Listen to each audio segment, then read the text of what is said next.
Hi everyone, it's Dr. Alisha Rawji here. I'm just doing a Friday family check-in. I just wanted to give you and your family some tips about how to stay healthy before heading into the weekend here.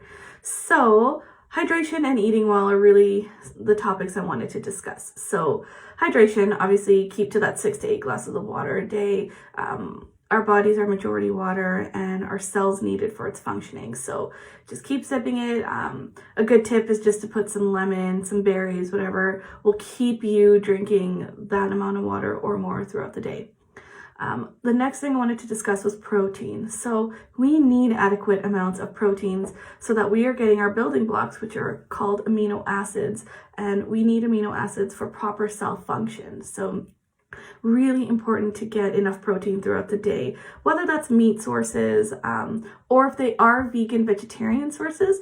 Just make sure that you are varying the amounts of protein you're getting. Don't just eat one protein source, get it from multiple areas, just because then that way you are hitting amino acids from all the different sources and you are building all of the types of proteins that your body and your cells need. As well, incorporating things like fruits and vegetables into your diet, and even as snacks, is a really great thing to do, just because fruits and vegetables are packed with vitamins and minerals such as bioflavonoids, magnesium, zinc, vitamin C, to name a few. And obviously these are things that can only help us more and more throughout these times, and anytime really. We just need to keep our bodies filled with vitamins and minerals as best as possible, and from food sources as much as we can.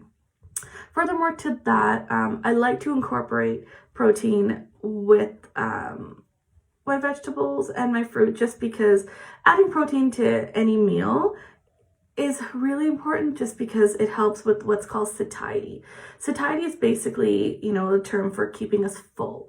So obviously, if we have enough satiety, we're going to feel less stressed. We're going to manage stress better. We're going to feel less anxious and just feel better overall. We're not going to get also those crashes that you get when you are eating foods that are really high in sugar or simple carbohydrates. So yeah, adding proteins to every meal as best as possible is really important. Furthermore to that, you can add things like fats, or what's called healthy fats, right?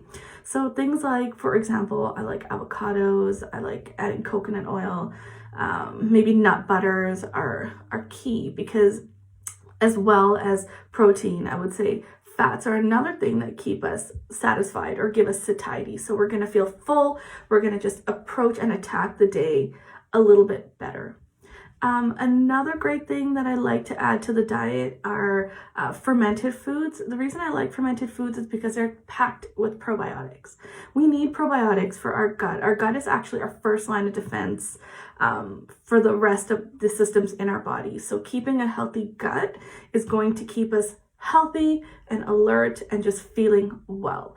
And we're going to be able to deal with the stressors of life a little bit better, as well as, there are some studies that say that it can increase immunity, and it can increase just skin health and things like that.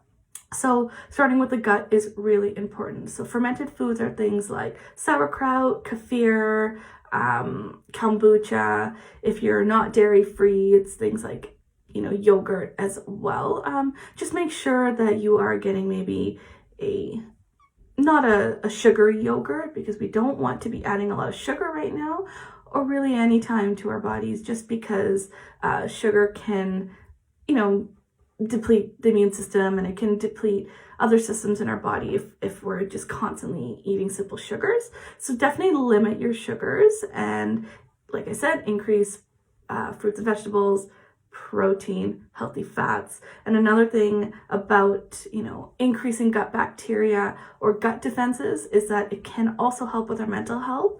This is because a lot of our neurotransmitters are actually made in the gut, and as opposed to the brain.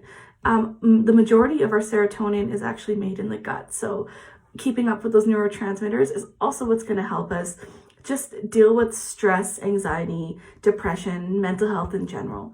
So yeah, keep with these tips. I hope they help, and just wanted to throw out that we are still available for our patients over telemedicine. So you can still book in and we can still, chat like this over video or over the phone.